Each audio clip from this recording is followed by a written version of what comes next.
Hello everyone, আকৌ আমি আহিলো এটা কোৱেশ্চন লৈ চাওঁচোন এডিআৰিত আৰু কি ধৰণৰ কোৱেশ্চন আহিছে কোৱানছৰ পৰা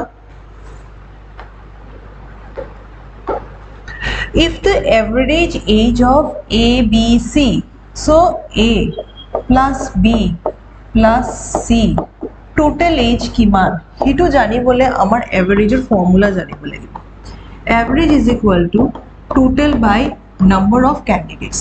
So total আমার কি হয়ে যাব? Average into number of candidates. ঠিক আছে? আচ্ছা। So ইয়াতে ABC total কি হব? Average 22 into number of candidates কিমানটা আছে? 3টা। So 66. So A plus B plus C is 66. Okay.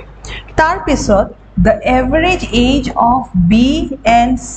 So therefore B plus C ওলাব লাগিব তাতে candidates কিমান দুজন তাহাতৰ average কিমান 25 so it will be 50 so B plus C কিমান 50 so তাতে কি হ'ব A আজিৰ ডেটৰ age ওলাই যাব ঠিক আছে is equal to 66 so A is equal to 66 minus 50 কিমান আজিৰ ডেটত A ৰ age কিমান 60 এটা সুধিছে কি চাওঁচোন find the age of A after 9 years তো আজিৰ ডেটত 16 যদি হয় 9 years ৰ পিছত কিমান হ'ব plus 9 that means 25 years এতিয়া আছে নেকি এনেকুৱা yes আছে তো এনেকুৱা ধৰণৰ কোৱেশ্চন হল আমাৰ কোৱানছৰ বাবে বহুত টান নহয় কিন্তু কনসেপচুৱেল thank you